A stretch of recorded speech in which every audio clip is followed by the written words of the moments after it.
Welcome to the regular Board of Directors meeting. Please join us for the Pledge of Allegiance. I pledge allegiance to the flag of the United States of America and to the republic for which it stands, one nation, under God, indivisible, with liberty and justice for all.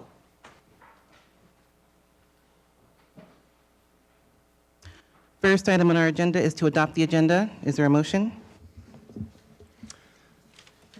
I motion to. I skipped the land acknowledgement. I'm sorry. Nevea, could you read the land acknowledgement, please?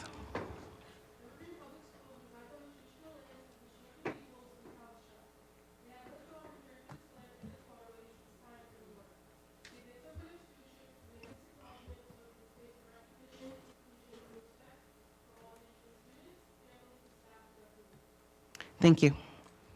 The next item on our agenda is to adopt the agenda. Is there a motion? I motion to approve tonight's agenda. Second. Oh, sorry, Gary. Bocanegra. Director Wilson moves that we adopt the agenda, seconded by Director Bocanegra. All in favor? Aye. Aye. Thank you. The next item on our agenda is public comments, but we have no one signed up, so we will, I guess continue on. The next item on our agenda is our board consent agenda. Is there a motion? I move to approve tonight's board consent agenda as presented. Second. Director Grunwald moves that we adopt the agenda as presented, seconded by Director Perkins. All in favor? Aye. Thank you. The next item is our superintendent consent agenda. Is there a motion? I move to approve the superintendent's consent agenda as presented. Second. Director Grunwald moves to approve the superintendent consent agenda as presented, seconded by Director Perkins. All in favor? Aye. Thank you.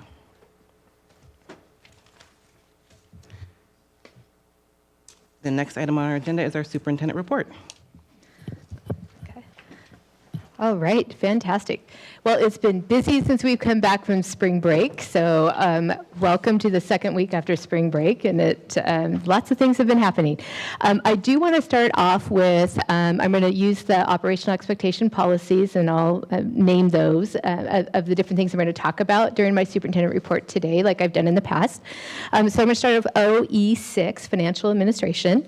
So I really do want to go back again, and I know we had a presentation from our Chief Financial Officer at our last board meeting at the end of March, and she shared with you our budget and some of the things that were happening within her department, but I do want to go back and say how impressed I am with the work that she has done with her team.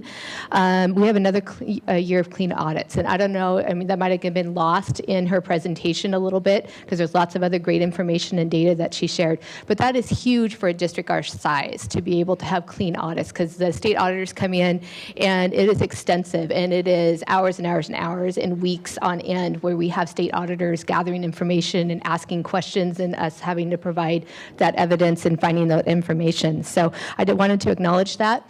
And that was top of mind for me because on last Wednesday, I attended the Teaching, Learning, and Equity Department meeting where what was shared was zero-based budgeting and how that's going to work for our district. This is new for us. And it's really a fantastic way for us to re-examine how we are spending our funds in support of our students and in support of our strategic plan. And so that was described in detail, discussed and shared at the Teaching and Learning Department and Equity Department meeting that I attended. And they are now involved in specific meetings with the financial department and their own departments and leads going through that process. And so we are looking for duplications, redundancies, and trying to find ways to become more efficient. And so this is new for us. And this is something when I talk about measuring twice, cutting once, and systems that serve, that this is a great example of that process in place. For OE7, asset protection, and OE12 facilities, you might have heard of the great Emerald Flood that we had on Tuesday, last Tuesday. And we had a broken pipe. right? So we had a lead custodian, and I will get you her name. I don't have it right now, but she comes in early all the time, I understand. And if somebody knows the name, I think Alex was trying to get a hold of it for me out there. If you do have it, please shout that out for me. I don't know if you have it yet. But amazing. So she comes in early to start work, and she found the problem and immediately notified her supervisors, and the response from the district level team from all of the different departments was absolutely amazing. And I wanted to call out also Jim Sullivan, a craftsman, structural maintenance employee here. He did a phenomenal job going in and actually physically figuring out where it was coming from, how to shut it off, and all of those pieces to go with it. Our Senior Director of Instruction Leadership was on the phone at 5:30 in the morning and on his way to that building to help assess the situation and get communication out and start the whole process. So I wanted to acknowledge him as well. There was furniture that was moved. We had to communicate to staff and parents right away before they shipped their little ones out the door to make sure that nobody was left standing at a bus stop. We had transportation involved, going, okay, do we send the buses out? And yes, we do send the buses out just in case there was a family that missed the communication, because the last thing we want is a little one standing out at the bus stop and no bus coming, right? And so we did that and made sure that there was a couple of students that had showed up. And so we brought them back and then got them back to their home as safely. And so that was another great feature of the response that happened. Facility was on it. We did a debrief in my office that afternoon. I think it was at 3:30 on Tuesday. So it happens, we discovered at 5:30 in the morning. By 3:30 in the afternoon, we're able to pull together, there was about 15 people in my office going through a debrief about how did we respond. Okay, and what areas could we improve upon? And we started off with, what are some things that you think went really well, and what are some wonderings or questions or areas that you think that we could improve upon? And one person after the next went, I can't believe how well that went, right? I was so impressed that, our Director of Transportation thought of this, and I was so impressed that we had communication go out. And we did learn a couple of things. So in our communications department with our Senior Director of Communications, Craig Birnbach, he discovered that we have in our Parent Square a system, something that's built into the system so that if parents, they get that initial text, if they don't respond to that initial text or they read it to show that they read it, then there's a phone call that goes. So we don't duplicate up and annoy our families with a double phone call or a double text. And so that was kind of a neat thing that we discovered through Parent Square on that. But there's lots of great things that came out of that. I do want to recognize that Principal Darcy Mitchelson and our Assistant Principal Lauren Collins were on it. I mean, they were there and helping out and helping direct and really were spot on and did an amazing job. So there's lots of people. I don't have a big long list, but let me assure you that people came together from across departments and really made a significant difference. And so the Great Emerald Flood only lasted one day, and kids and everybody and staff were back into school the next day. Yes. Michelle Cox, would that be the janitor? I need confirmation. Is that right? Yes. Okay. I wanted to say it again. Michelle Cox was the lead custodian who was the one that discovered it and immediately contacted the right people to get that going. Thank you very much. I wanted to make sure I had that name, so love it. And have her publicly recognized. Okay. You also have a copy of the waiver request, because when students miss school, right, we have to make it up. And there's a reason why we have snow days. But this is unusual. This is one school out of all 38 of our schools, right? And so we have submitted a waiver request. We believe that it will have a positive result, that we will not have to have Emerald Elementary come back and make that up after the school year. So we're 99% positive that that is going to occur, that they will be fine and in the school year with the rest of the other 37 schools. Okay. So you have a copy of that information that's been provided to OSPI. Another great fun thing is under OE0, which is equity, and OE3, community stakeholder relationships. I had mentioned before kind of exploring the idea of having before and after child care for all of our elementary schools, right? And then one of the things we started looking at was what are some ways we can become, that we can provide services for families in their neighborhood schools, right, instead of busing. And we had partial childcare provided for some of our schools, but not all of our 22 elementaries. And we want to be equitable in some of the opportunities that we provide our kids as much as possible, and to help our families. So I am very excited. On Friday afternoon, I was able to send out a communication to parents and to our elementary staff and all of our staff actually, announcing that next year we're going to be partnering with Right at School for after and before childcare.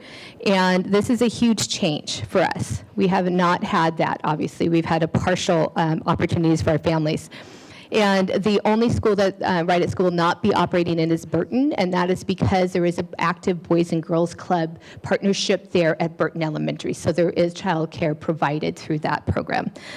Students get to stay, like I said, at their home school. We don't have to bus them. And so actually this is a significant savings for the district. So it's a huge bonus and fantastic that we have kids served in their home schools. But then on top of that, we get the extra financial boost that we do not have to extend out more money from the district to provide that service, because they will be in their home schools. So more, like I said, information went out, and there'll be lots more info coming out for families, and information sessions, and the website's available and all of that too. Under OE7 asset protection, I just got notified that our technology team just earned the ClassLink Award of Excellence for outstanding use of analytics. I don't know exactly what that all means, but it sounds super impressive, and so I just wanted to share that our tech team is doing amazing work, and they got recognized by an outside entity for the work that they're doing. OE3, community stakeholder relationships. So I'm continuing chats with Christine. I actually held one last night. It was over at Heritage High School.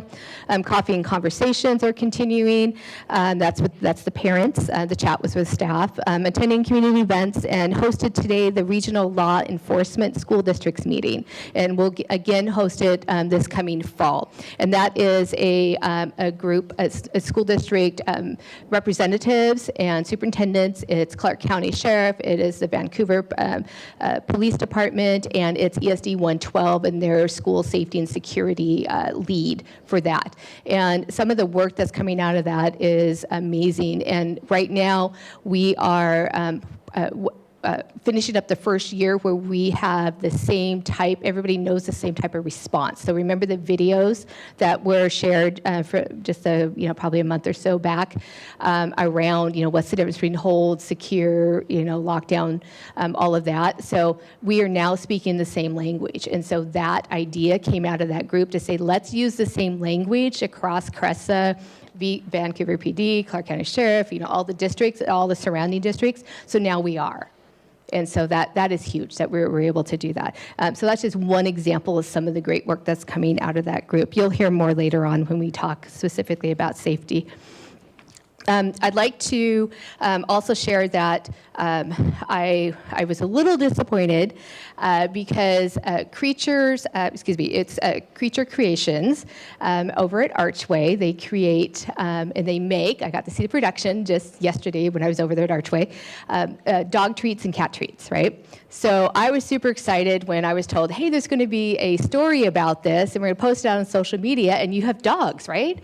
Well, I was very excited, and my dogs did get chosen.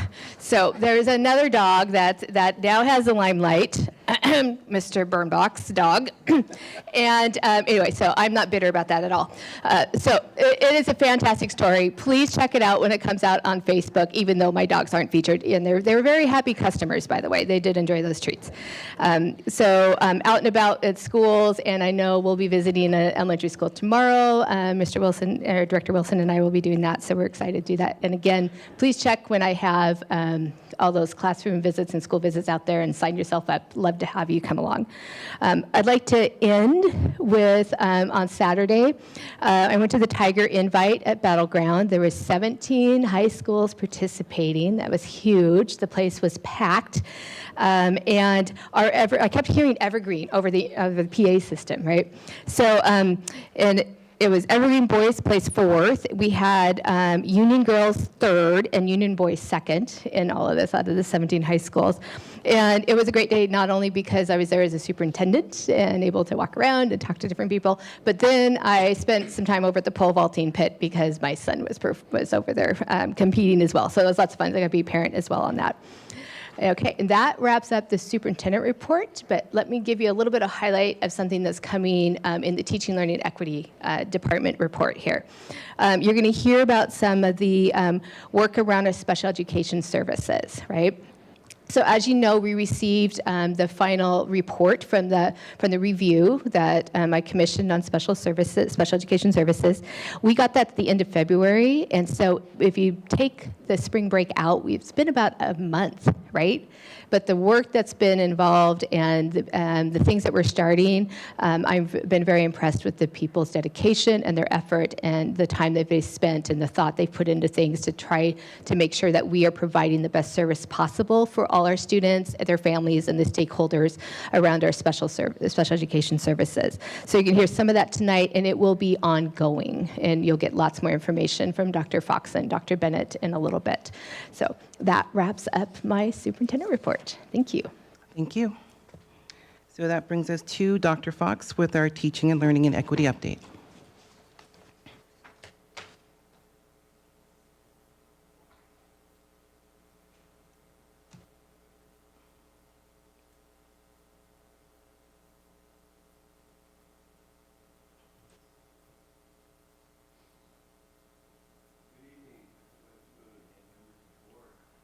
Teaching, Learning, and Equity update this evening. I have three items. We have three items for you, including a highlight of the Evergreen School District Foundation, the WASA review of EPS special services.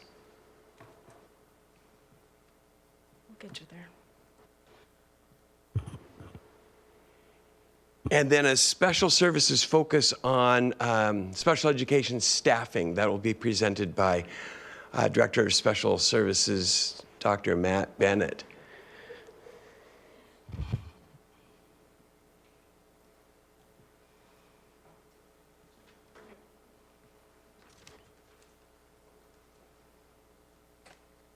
So our thought was, instead of everyone coming up with their laptop and unplugging and plugging and unplugging and plugging, we put them all into one deck to save time. It was a really good idea. Next meeting in May, it'll save time.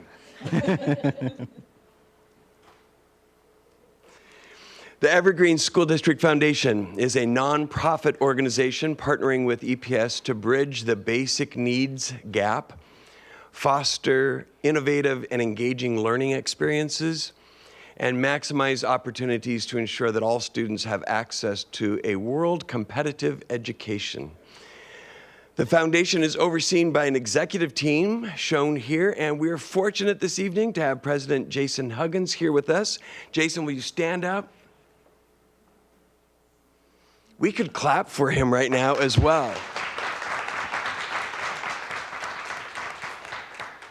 And as I share more, you'll know more why we need to clap for him and for his organization. I've become more familiar with Jason and the work of the foundation through some regular meetings with Jason over the past few months. But it was by recently attending the gala and the auction that I better understood the impact of the foundation's work.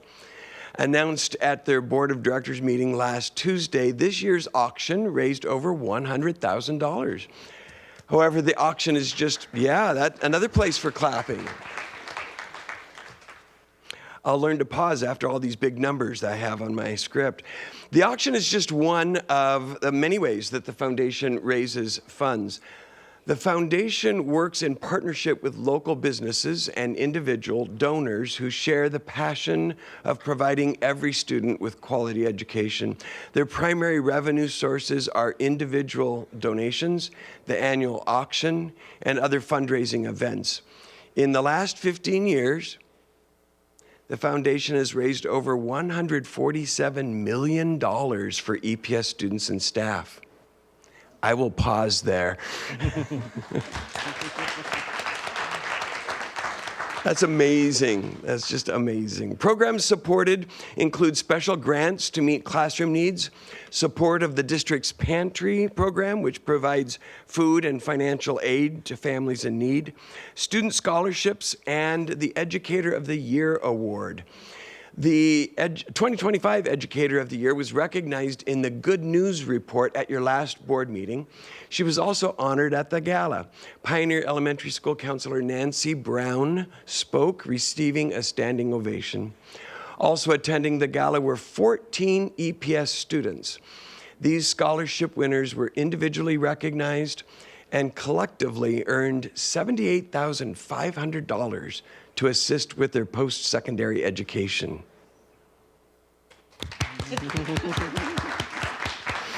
I didn't really plan that, but it really, these are amazing numbers and amazing donations. Tonight, we want to thank President Huggins and his executive team and everyone in the Evergreen community who has made contribution to these efforts to support EPS students, staff, and families.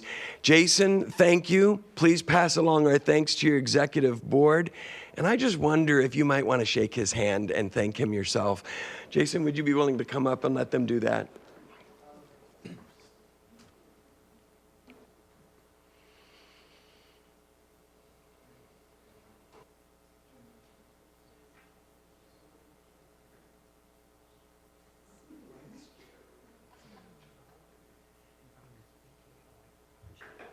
President Huggins, I'm certain that our student representatives would love to shake your hand as well.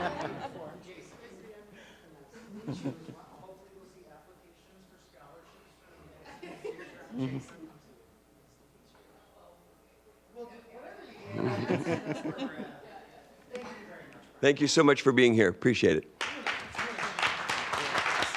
really appreciate it. Thank you guys for all your support. It only happens because of the people in this room, whether they know it or not, and the people in our community who support us. So thank you all for all you do. Thank you.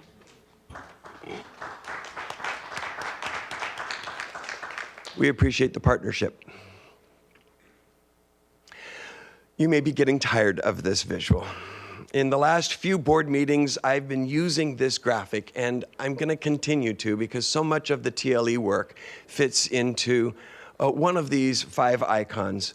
This graphic is from OSPI, and it's used to organize some of the ways we're supporting students in their schools. In particular, this icon, which represents the continuum of evidence-based instruction and support, is used when we talk about how and when students receive instruction and participate in learning. Tier 1 instruction is for all students. Students attend their neighborhood school, receive instruction in a general education classroom, and receive support as needed. Tiers 2 and 3 represent the intensity of support necessary for some students. Students who demonstrate significant risk or who do not respond to Tier 2 interventions may receive Tier 3 intensive interventions that are individualized to meet their needs. Many times, these students have an individualized education plan or an IEP. To ensure that students with an IEP receive appropriate support, we have a special education department. And recently, we commissioned a management and operational review of this department to answer this question. Is the special education department using and managing operating systems in a manner that serves all stakeholders efficiently and effectively? You can see the logo there for WASA. The WASA Management Review Team conducted 21 interviews in early January and reviewed district documents in an effort to respond to this broad question. To be more specific, all interviewees were asked, from your perspective, what is the most significant positive outcome of serving students with disabilities in the current neighborhood schools model? And from your perspective, what do you think is the most significant barrier or the primary challenge in providing services to students with disabilities within the neighborhood schools model? The themes that emerged from the interviews fall largely into the following categories and were addressed individually within the final report: the shift to neighborhood schools, and the implementation of inclusive schools, the provision of services, special education services in an inclusive schools model, including the subcategories of staffing, special education teachers, paraeducators, instructional practices, materials, curriculum, and delivery, as well as communication and collaboration. And while I'm moving through this overview quickly, I'm pleased to say that the WASA review team spent considerable time talking with us about their findings and about their recommendations. It's worth noting that the 3-person review team included consultants with experience in special education as teachers and as district leaders. They know state law, and they know other school districts in our state, and so we believe their commentary and their recommendations are worth considering.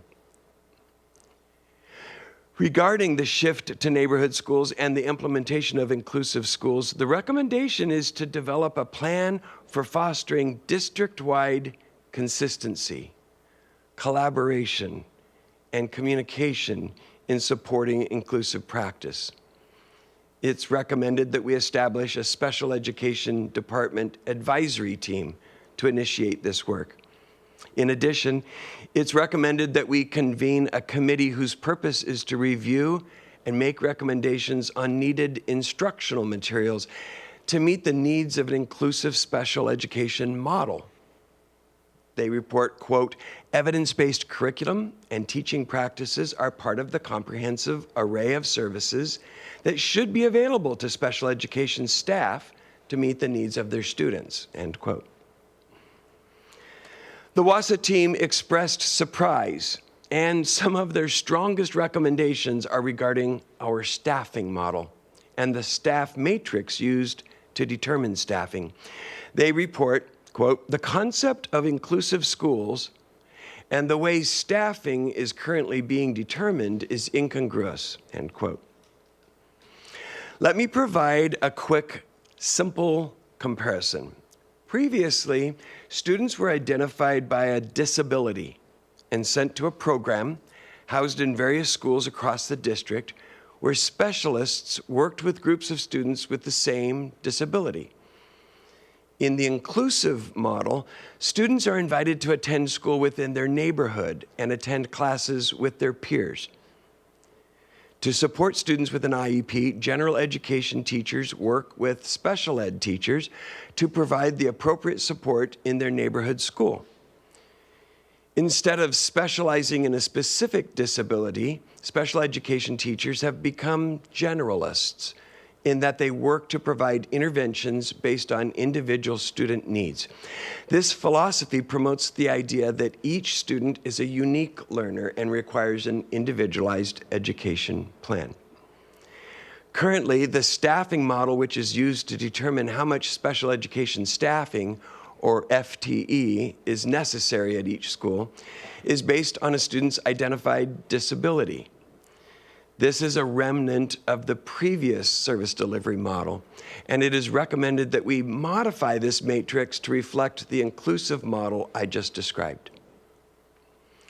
In addition, the WASA review team noted an over-reliance on one-to-one paraeducators to support the array of services required to meet the needs of students, and urged us to explore a range of alternative supports that could help a student make meaningful progress. Recommendations include developing a structured plan to gradually fade paraeducator support, focusing on skill building and fostering independence. Throughout the report, and warranting a section of its own, the review team emphasized the importance of communication and collaboration. Given the depth of, quote, given the depth of work that lies ahead of the district, the current teaching staff will be called upon to use strong communication skills to work with one another and with building and district administrators to achieve agreed upon outcomes for their students and families, end quote. WASA recommends ongoing guided conversations regarding roles and responsibilities, which will assist in building clear expectations across all buildings. Noting that the interviews revealed a desire to meet with colleagues from various buildings to build a network of support for all staff, The review team recommends that EPS establish focused time for staff to meet and refine how a comprehensive array of services are provided in each building with a lens on inclusivity and equality. Results of the WASA Management and Operations Review are providing us targeted areas for improvement. And the report details immediate actions and some long-term goals. However, we have not been waiting for this review or the recommendations to begin working on some of the obvious issues creating concern in our district. Director of Special Services, Dr. Matt Bennett, will officially begin his work as Senior Director on July 1st, but he hit the ground running in December when he was asked to take over leadership of the Special Education Department. Matt has spent considerable time analyzing the staffing process in EPS and is now going to provide you with an overview of his findings and next steps. Matt?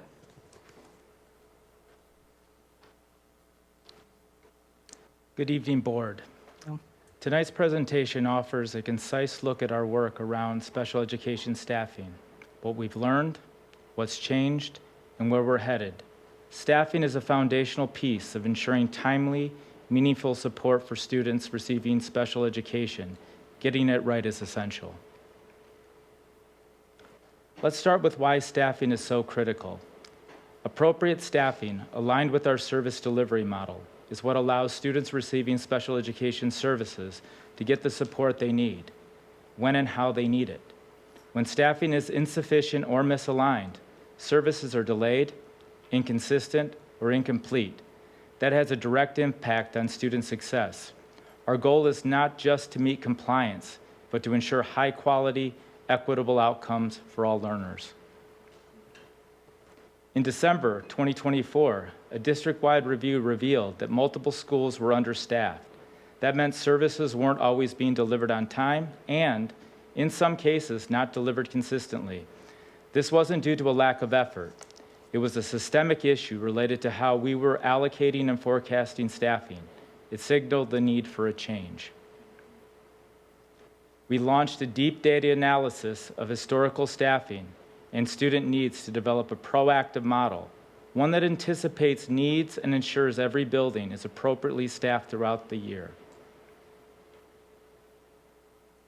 By analyzing 4 years of enrollment trends, we identified average annual growth by building. This allows us to anticipate where needs are increasing and respond with targeted staffing, making our system more agile and equitable. In February, we presented these findings to district leadership. We stressed the importance of aligning staffing to projected needs, using data to guide decisions, and working collaboratively across HR, finance, and operations. It was a unified message. Sustainable solutions required shared leadership. This presentation emphasized 3 key focus areas: aligning staffing with projected needs, using data to build a more accurate and equitable system, and strengthening cross-departmental collaboration to ensure sustainability and responsible resource use. These focus areas are helping us move from reactive decisions to intentional, strategic staffing that supports both students and staff long-term. The data and leadership presentation sparked system-wide awareness. There's now broad recognition that our current staffing model must evolve to meet the complex changing needs of students, and that evolution requires collective, coordinated action. Since February, we've continued analyzing data, recognizing this is a long-term process. We're deepening our understanding of staffing needs and affirming that special education staffing will remain a critical focus for our district. This progress is a result of shared leadership.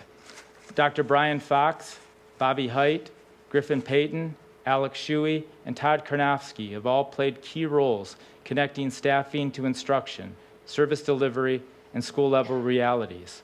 We also want to recognize our special education coordinators, Dr. Talia Nothig, Micah Johnson, Jill Zom, and Rhonda Lim for their leadership and critical insights throughout this process. In addition, we're grateful for the ongoing input and partnership of our building principals, whose day-to-day perspectives continue to shape this work in meaningful ways. Their collaboration is moving us from insight to action.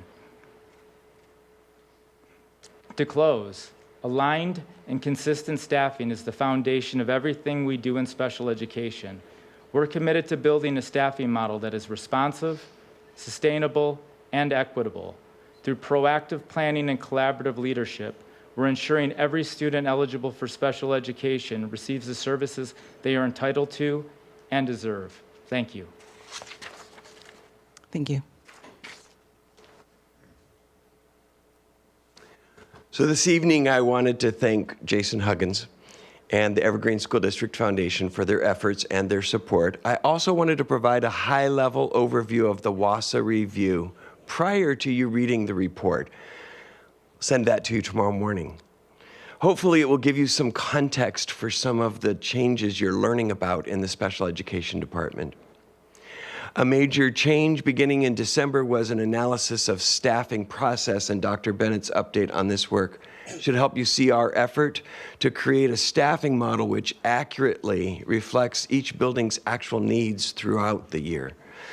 At your next meeting, as you can see on this slide, Dr. Fowler will share with you the new EPS data dashboard, and we will have a report on recently shared Youth Truth data, as well as some celebration of attendance data that I learned about this morning that we'll make sure is here for you on May 13th. So what questions or comments do you have? Anyone? So in terms of a concrete example, can you tell me how you've implemented any of the staffing changes so far? Or just how that's going at this point? A concrete example. I think that a concrete example is, to restate something that Dr. Bennett shared, was the collaboration in interdepartmental communication. And the historical, the analysis of growth in each school and a 3-year historical data, the percentage of growth, has helped us make more informed decisions on which schools are truly going to be needing the additional support. And we didn't have that previously. It wasn't as coordinated. I think that has then informed us as we plan for next year. We're doing staffing right now in the district and are able to get going on interviewing and hiring of special ed teachers now while we have a pool available to us, rather than finding us in October or November unaware of the increases that we were going to need and scrambling to try and find special ed teachers, which were hard to find after the school year started. I'm looking forward to reading the report, but just to kind of clarify on the staffing part, it sounds like maybe we just misidentified like where we needed one-to-one, where we could have utilized staff in different areas. Is that? I think that the report clearly shows that we are inconsistent in the implementation of the model, and from school to school, an understanding of neighborhood schools. Mm-hmm. And I think that in the time that it took to move from one model to the next, there was a sense of frustration and concern at schools. What are we going to do? We're not trained in this special disability. Or let's get a paraeducator, or let's make sure that this student has the support of a one-on-one. And what the report found is that we've done that to an extreme, and there's an over-reliance on that, and that we need to be providing materials and curriculum was one thing that came out, and additional professional development to help teachers who may not have been especially trained in each of the disabilities or in the disabilities that were then coming evident in some of the students. And so more time to talk and learn from each other and provide professional development as well. Yep, that's helpful. Thank you. Dr. Fox, I know last year I was asking about missing IEP minutes just to see, are we tracking that? And I was surprised that we really didn't have that information, but back in December, there was an email, and it sounded like starting this next school year, 2025, 26, we will be tracking those missing IEP minutes, and that would be something internally that we're noting, not relying on parents, but something staff. Correct. Yeah. That, Yeah, I don't and, want to cut you off, but that's our job to track missed time. Yes. and yeah, I just wanted to see if we are on track to implementing that, because that'll help with, staffing, seeing, okay, we're missing, this school's got this many hours and, missing, and, where the staffing needs might be. And then a second question, I know we've been catching up on our paraeducators. We've been, down, from what we'd like to have, on our staffing. And I know we're catching up on that, but do you know roughly where we're at currently as far as, at one time we were, I believe it was like over 100 we were missing. It was just hard to find people out there willing to do that job at that pay.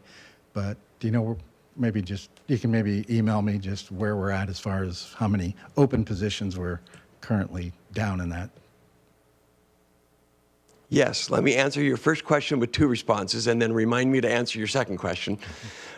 We began tracking, when that was made aware, when we were made aware of the problems in missing instructional time, as noted on individual students' IEPs, the tracking began, and those special ed coordinators that Dr. Bennett praised kicked into gear along with principals and teachers, and we were able to communicate with parents and put together plans for compensatory education. So some tutoring after school, some additional time spent during the school day when possible, and even in some cases, we're planning for summer school in order to make up some of the time that was missing. But the second response I wanted to provide is, yes, our staffing changes in better staffing our special ed classrooms should prevent us from having that problem in the future. Beginning now with our postings and interviewing and hiring, and the changes that Dr. Bennett talked about should prevent us from having that problem. We'll still track when that happens, when we are missing some of the instructional time. Our tracking system is now in place and working well, but hopefully we will prevent it by having more teachers hired and in place. And then as far as paraeducators, I don't know that number of outstanding open positions, and I'll research and get that for you. Thank you. Okay, great, thank you. Thank you. Next, we have a presentation from Nicole Deltoso.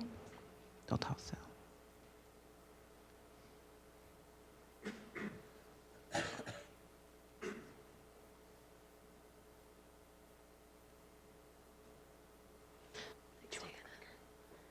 I have to use a clicker? Can you hit the button? I can hit the button. I can hit the button. Thank you. Good evening. We're going to go over our annual asset preservation presentation. I know everyone is so excited about this, but it gives me an opportunity to discuss how well our buildings are doing. Yes, the fluke of Emerald, it happens, such is the nature of the amount of inventory we have. So as a reminder, APP, or the Asset Preservation Program, that I didn't go through. There's an extra 9 in that WAC number. But essentially, it applies to state fund-assisted buildings built after December 31st, 1993. So for us, that is 21 buildings of the 38 that we have, and soon to be 22 after tonight, since we have final acceptance of Mill Plain Elementary School. So that will get added to the asset preservation list.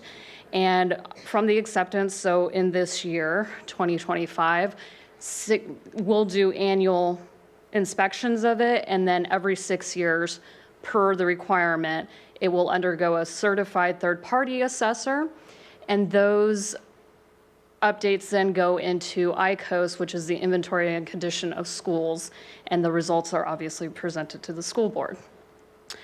Basically, minimum data is to be reported to OSBI, and that includes the building condition scores and changes to building inventory. So when we offload a building, such as when we sold Old Image to SCH last year, we removed that from our inventory in ICOS. So specifically speaking to the building condition assessment itself, The scores represent a snapshot in time of the estimated overall asset condition. So basically, as we're going through annually, we're basically looking at everything that's happened over the course of the year. So the internal assessments include myself, our capital projects manager, Jason Murray, and our maintenance department as well. So we'll do a full review of kind of different work orders that have taken place over the year, how those items were addressed, has that changed the score of that particular building based on that item. So let's say we had a water heater failure, it got replaced, that score may have gone down previously, it would then go back up. So that's kind of the annual review. Once again, though, it's that snapshot in time. So it's only going to capture what we have in that moment. So we do our reviews in January. It's not going to capture what happened at Emerald last week. So right now that score is great. If we were to go back in and add an Emerald, it would go down a tiny bit, but then would go back up following the repair. So building scores are calculated by factoring weighted average scores for all of the individual building components. So you could have one area of your building that's not doing so hot. Let's say the flooring, but the walls, the ceiling are great, lighting is excellent. It's going to average that all out, so it might have a higher score. So the general scoring matrix is displayed here. For us, we go ahead and consider a building new or excellent if it's 2 years old or less. Good, most of our buildings are in this range. And anything that lands in the fair category, which you can see is a pretty big range from 84 to 62%, are going to be our buildings, kind of our older inventory. You're going to see there. The conditions that are impacting these scores really just vary on multiple factors, including natural weathering, general use, wear and tear, obviously general depreciation. It's no different than your own home or vehicle. Maintenance and operations, and then obviously we do capital renewal projects each year that will affect those scores as well. So one slide I always like to include, just to give people some perspective. So our total district-wide building square footage is listed there. So we're in over 3 million. And then we have our total portable square footage that I like to show, even though we currently aren't using our full portable inventory. And then the amount of square footage that's currently covered by the asset preservation program. So those 21 buildings, soon to be 22, that are covered and we have to report to OSPI on each year.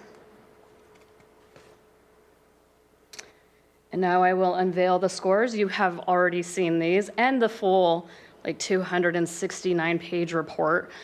So if you want to see each individual facet of each school, you're more than welcome to. It's probably a great document to put you to bed. But here are the schools and the scores. Our next certified assessments will take place in 2027. We have 2 schools, Image Elementary and Sifton, if you can believe it or not, will hit their 6th year in 2027. So that will be their first certified assessment. So that's both exciting and time flies, right?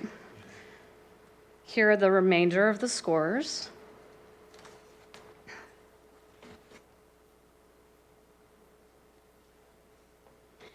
And a general overview, our facilities continue to be very well cared for. Our maintenance department does an excellent job. They really do.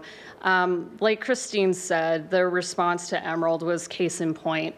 You know, like I said, there is a lot of square footage that we have to cover, and so sometimes some things take a little bit longer, but obviously we encourage schools to never hesitate to reach out and ask the question if there's something that hasn't been addressed or they want to know an update of where something is at.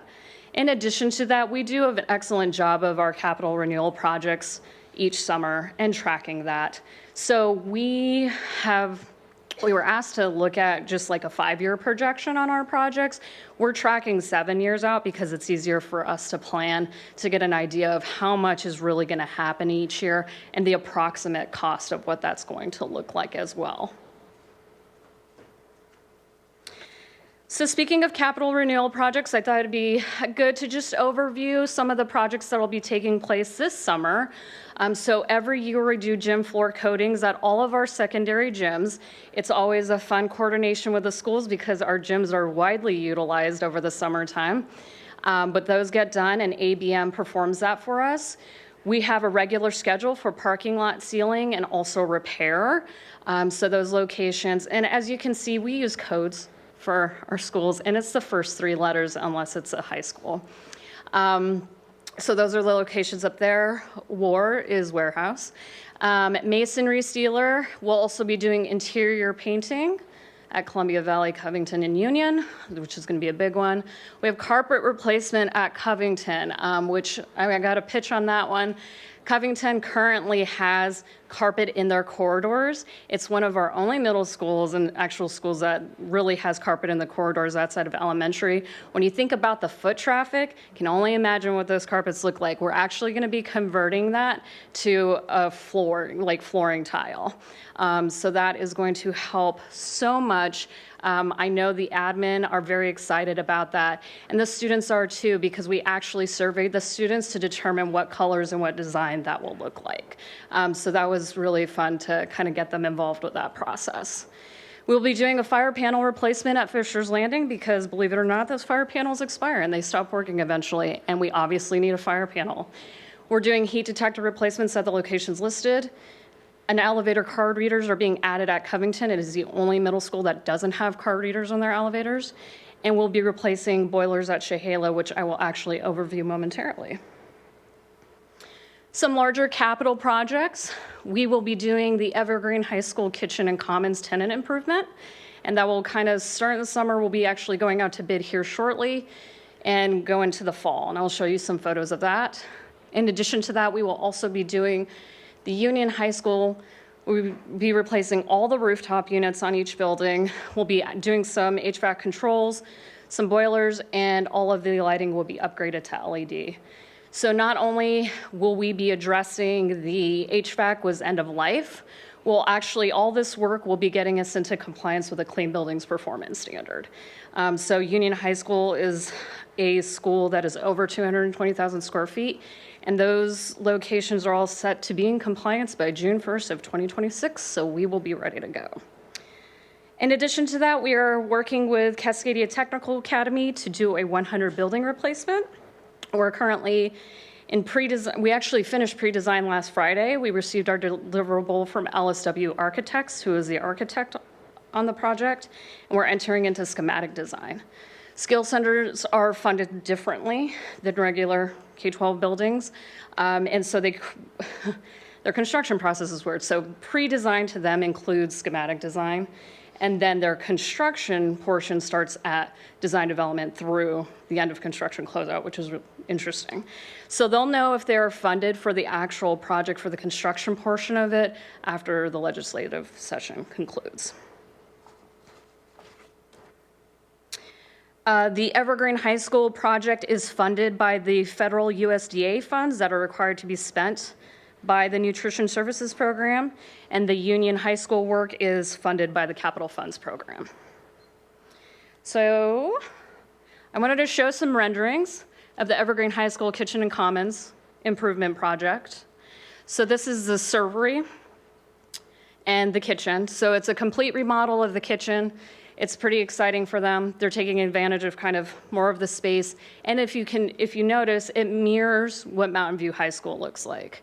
So when we had visited Mountain View High School during their lunchtime to really see the flow, and it just works significantly better than what Evergreen High School has currently. Here's more of the common side.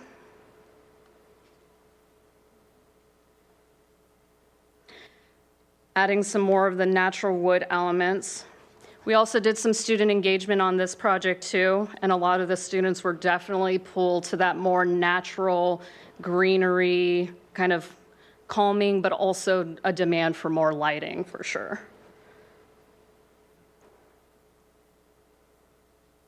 And this is just an example of some programmatic relationships from the Cascadia Technical Academy project.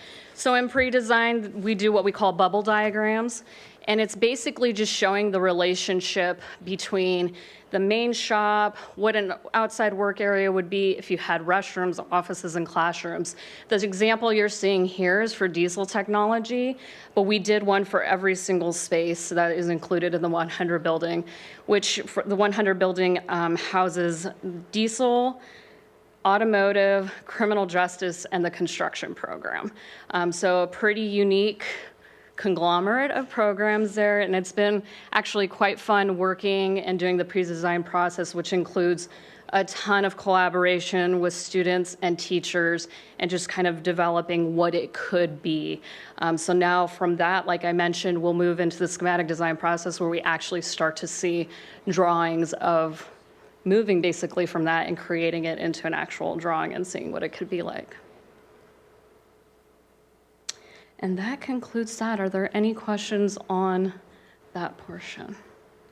I have a, excuse me, I have a quick one on Cascadia. Where is it going to be built? So, interesting, right? So Cascadia. 'Cause 100 is the farthest building in the back Correct. parking It lot. is the furthest building pushed to the west side of the property. Right. The parking lot is on the east side. We would be building in place on the parking lot.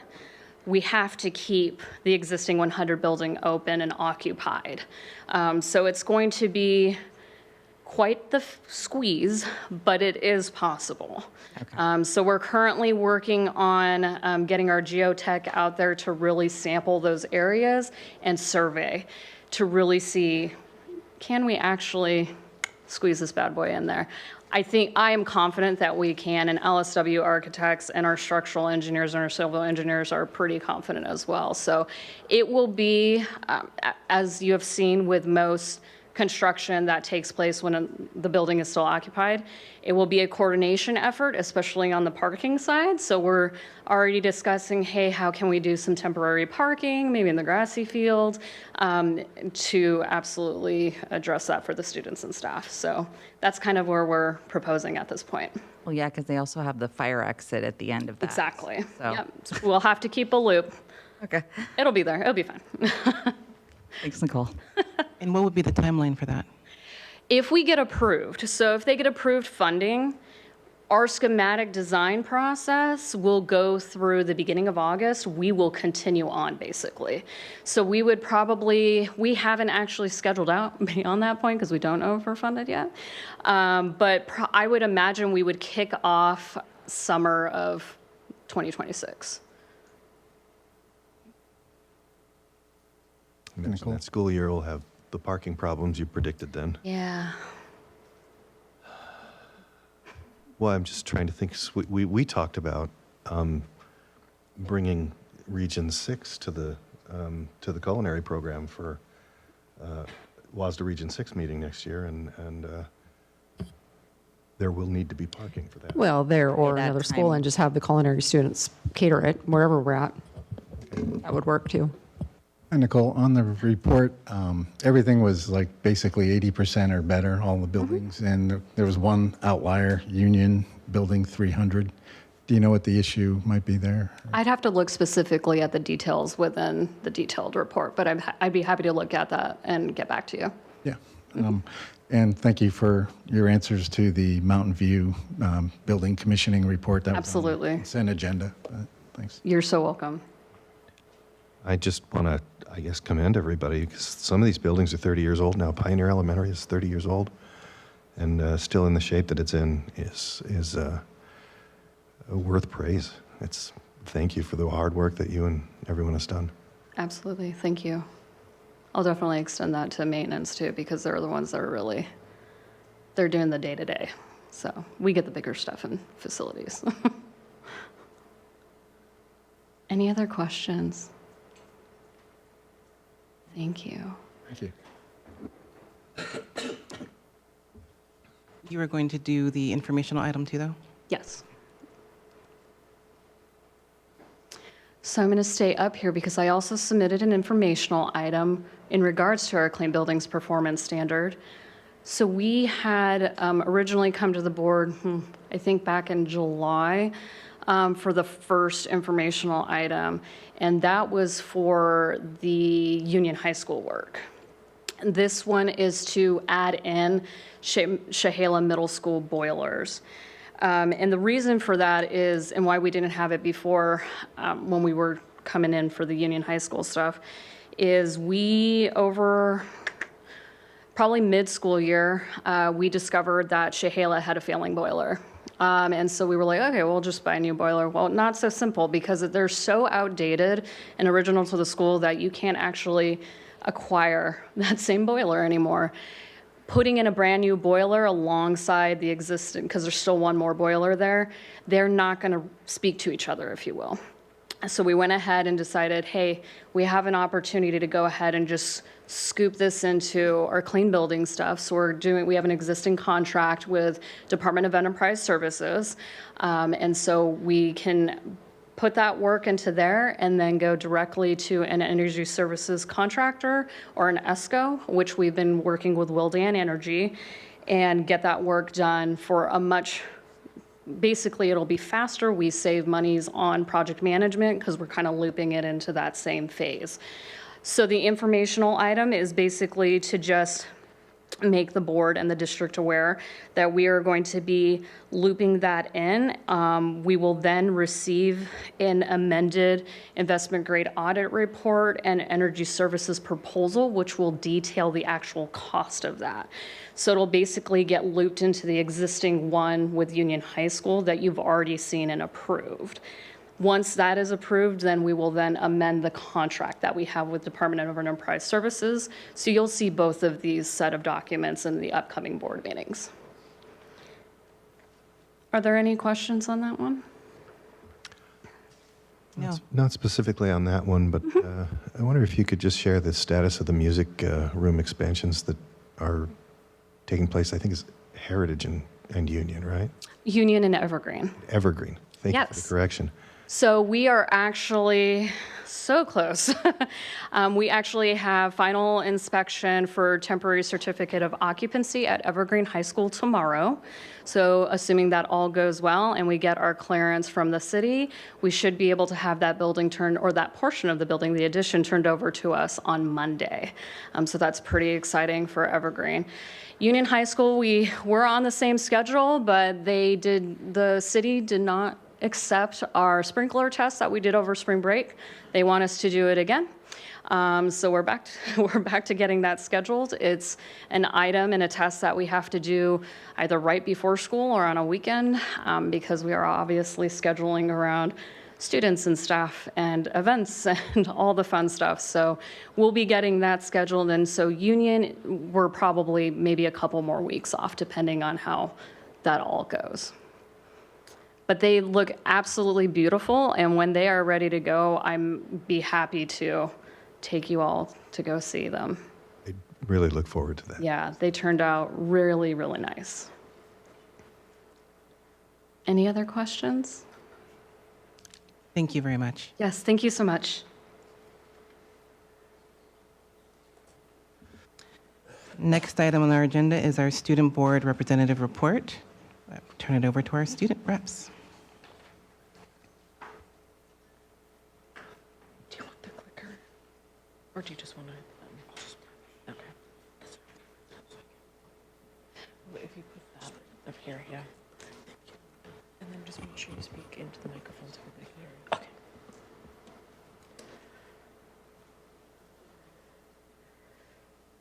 you. Okay. Good evening.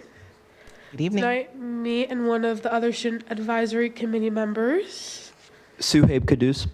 he'll be joining me today, and we're both going to share about some Youth True survey from Heritage. So we've seen lots of improvements throughout the last couple years. First, my school has helped me understand the steps I need to take in order to have the career I want. There's lots of green and improvement from our freshmen, juniors, and seniors. Next, this is just some of the percentiles. We've grown from 39th to 48th in 2023 to 2025. Next, what I learned in class helps me outside of school.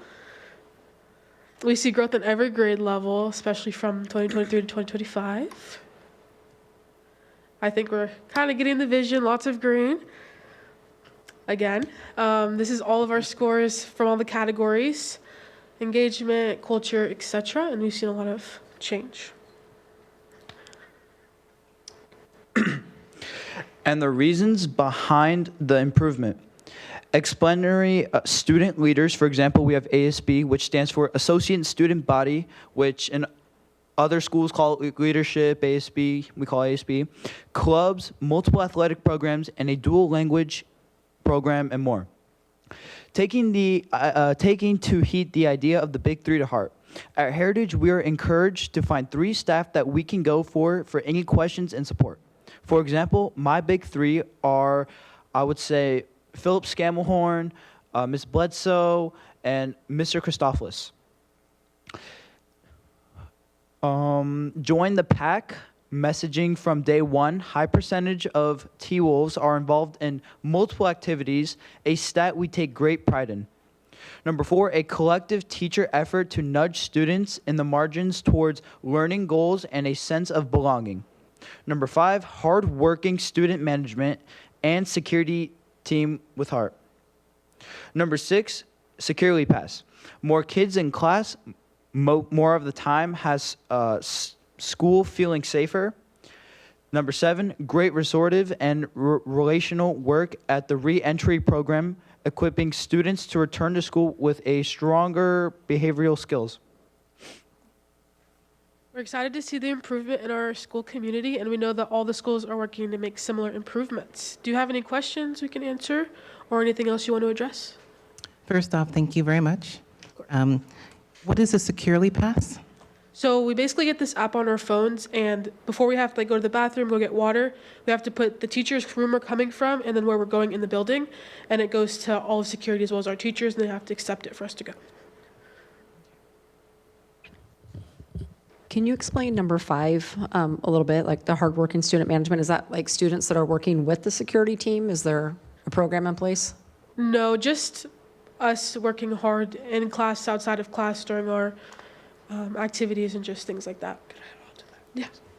Security team with heart. I would say, me personally, as a student at Heritage, I have such a close relationship with all the staff and specifically the security team because of all they do for us students. Every single time I walk in the hallways, it's always a fist bump. Hi, how are you doing?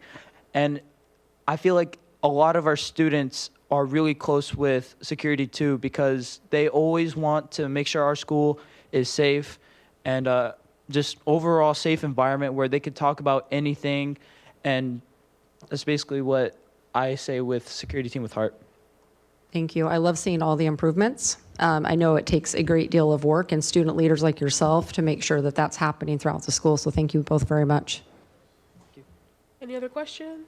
On the big 3 for like identifying the 3 teachers, counselors that you can go to and feel safe with. This is probably a hard question, but do you think it's like over and over the same group of 3 or 4 or 5, or do you think it's widespread as far as the teachers and counselors that they pick, the students are picking? I'd say for me, every year it's been a different set of teachers. Like I'll have a new one, but also be able to add on to who I already have. So I think it's widespread. Yeah. Okay. My guess is probably because all of the students are in different classes, and so it would be different for everybody because they all have a different experience Yeah. based on what classes that they're taking. Anything else? No. And this was Heritage High School specifically? Yes. Thank you. Appreciate it. Perfect. Appreciate Thank your you, work guys. on it. Thank you very much.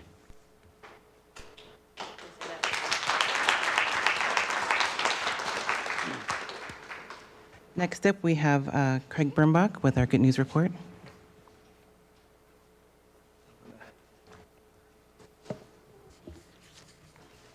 I thought I could do it with one hand, but I cannot.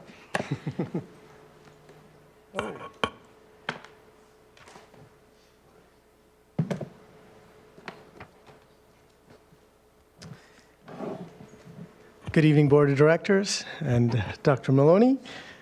And I am going to start, as always, I love doing the good news report. I am going to start with the story that Dr. Maloney was talking about at Archway. And I want to just say it was a timing thing. Our superintendent's schedule is very busy, and trying to make an appointment with the dog was even busier. So I went with... Let's just say, Craig, her dogs have enough awards, right? Exactly. They're show My dogs. dog has never won any award, I can promise you that. But the story that we did share today is on Archway Academy.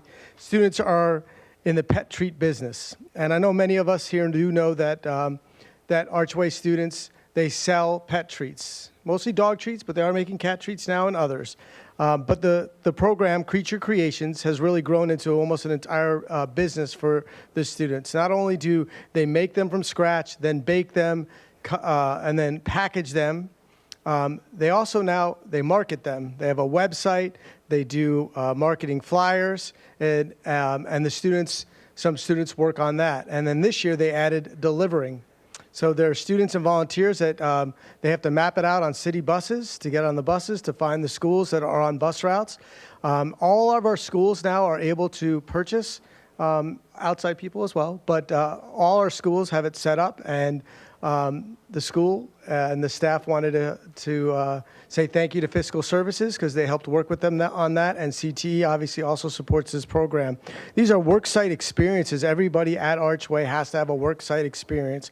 And for people who don't know, that's our transition program serves 18 to 22-year-old students, and they're teaching them life skills. And one of the big things they're trying to do is help prepare students for future paid employment, or some of them now currently have jobs while they still go to the program. So I do encourage everyone to watch this story and see how this gets done with the help of some really supportive staff members.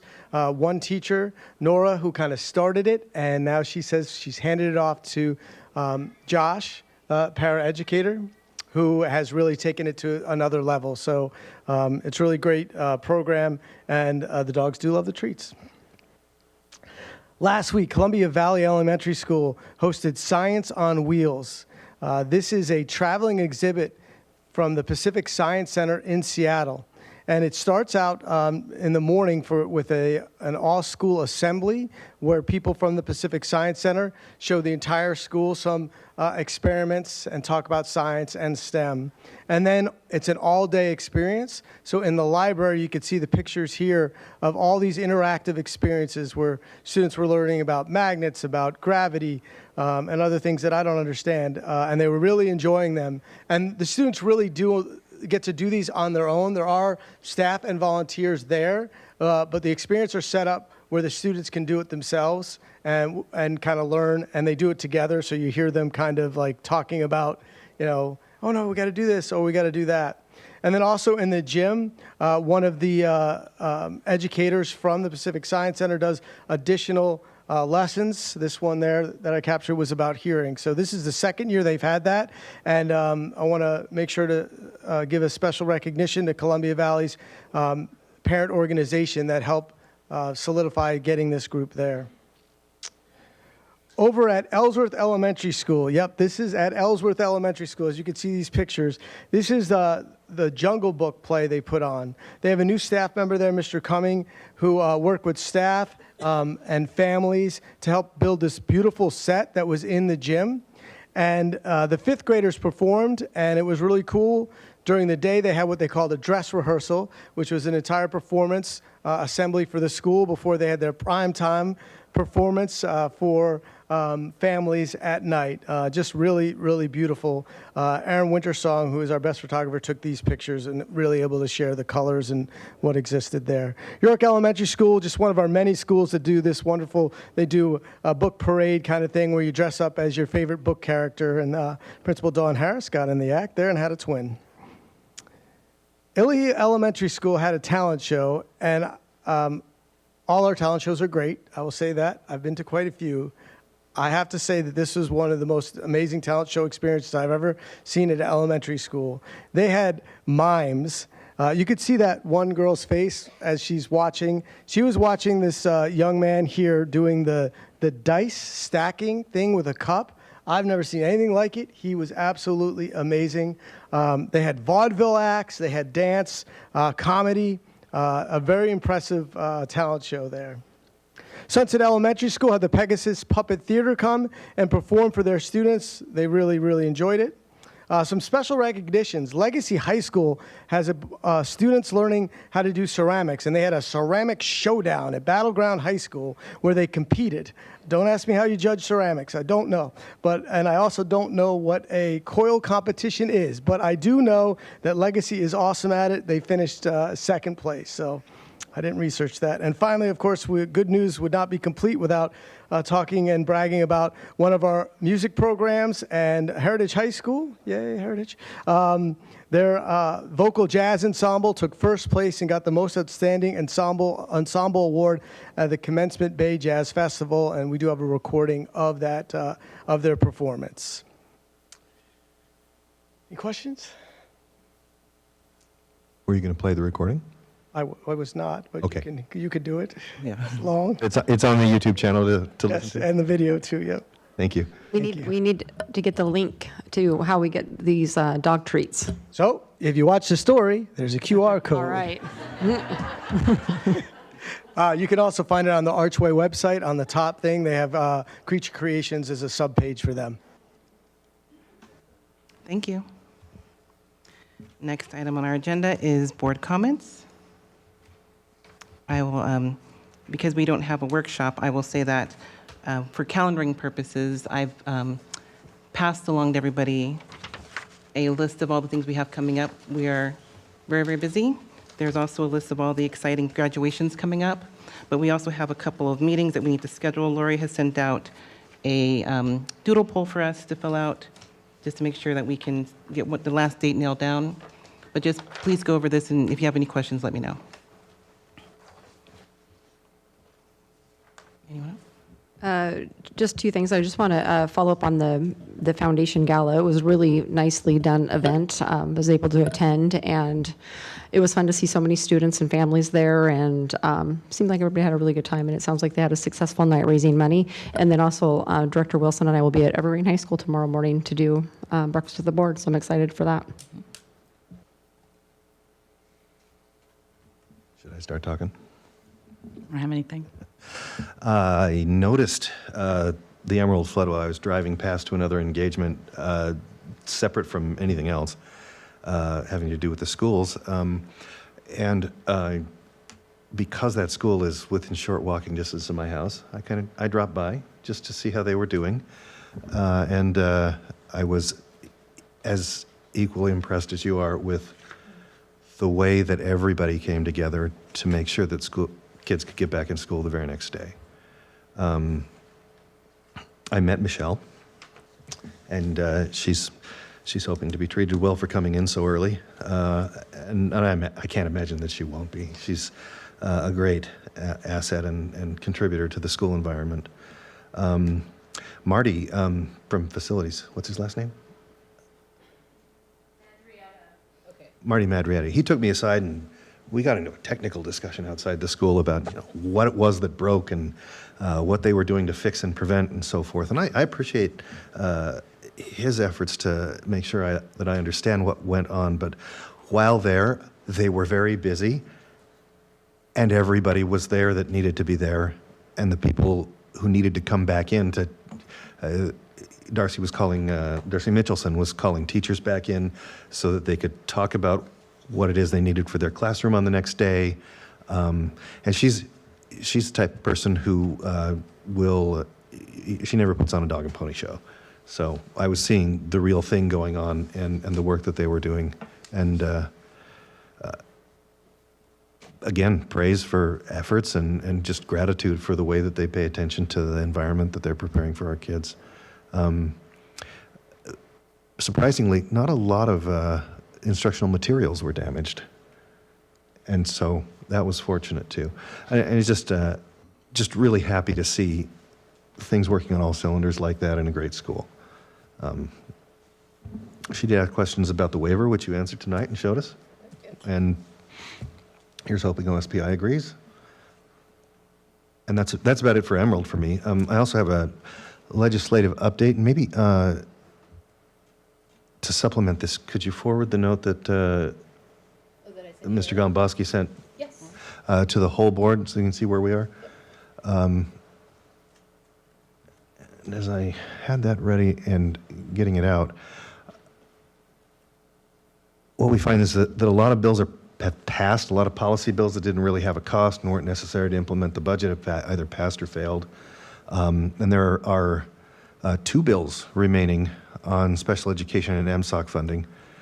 Senate 5263 and Senate for special education, and Senate 5192 for materials and operating costs.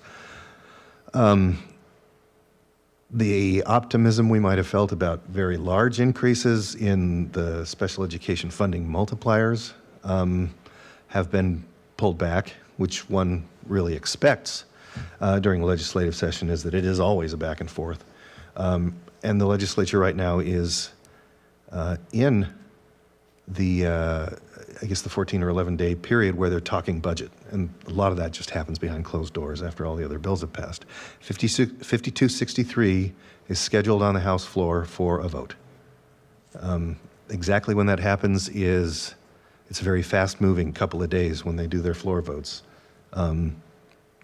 So exactly when that'll happen is not known to me, but there is still time to supply some advocacy if needed, and see if we can get folks to agree that the multiplier should be a little higher. I imagine it'll have to go back into concurrence with the Senate, and so there's still some back and forth to do. What they said about MSOC is that the Appropriations Committee stripped that bill of about $175 million in MSOC funding. And its status, just checking, is that it is also on the floor for a vote. So I'm seeing 2 bills that address 2 of our biggest funding priorities, and they're going to have to keep talking. They're going to have to reconcile the differences between what the House passed and what the Senate passed, even more. So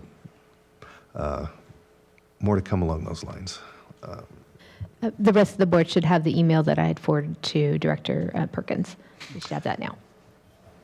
House Bill 2050 included something called an apportionment shift, and looks like it's still in the House in committee.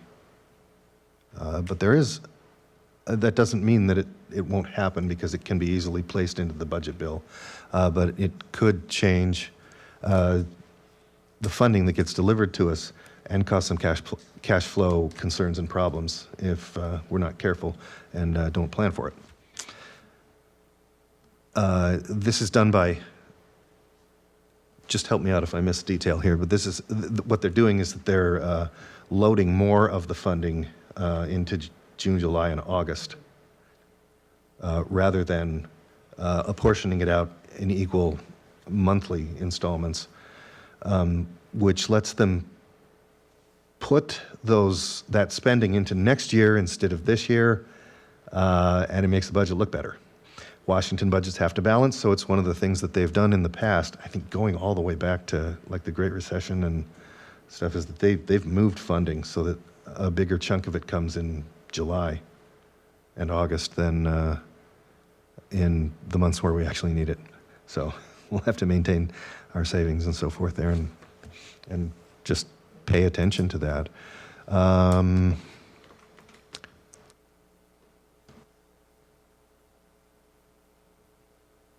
And I think those are the biggest things to be thinking about is 5263, 5192, and 2050. To see if that language ends up in the budget bill, either as a change for the 2 years or as a proviso, which is a term that means that they just stuck something in for this next year. And still stuff remaining to be seen, but it's proceeding about the way that I thought it would. And hopefully, once they do have the budget passed, maybe we can get together in a workshop and talk about what the effects are at the appropriate time, because we will have to approve a budget based on it in August. I just wanted to mention, last week we got an email, the board and Dr. Maloney, about, I guess in Orchards, there were 60 homes that were without water for several days. And the concerned person was concerned about the students not being able to, have water for that long and how it might affect their educational opportunities. And Dr. Maloney, you jumped in, went above and beyond the call of duty and got the city involved and helped facilitate it. So it's just amazing that, with all you have to do, you jumped in there as well. So thank you. Yeah, there was a lot of people, we jumped in and made some phone calls and those type of things. And I do want to recognize Marty because he drove out there as well and did a report to me back saying that, hey, there's nobody here and I see an open area that there's pipes exposed, et cetera.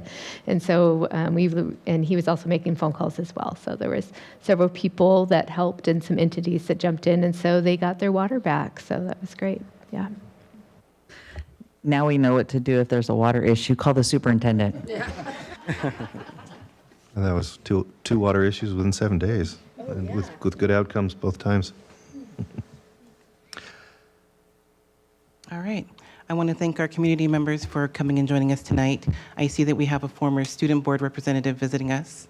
Hi. Nice to see you. And also want to thank the teachers from Silver Star, the staff members at Silver Star for coming to join us tonight as well. It is 6:56, and the board is going into a short recess to sign documents, followed by an executive session to review the performance of a public employee. This meeting is adjourned.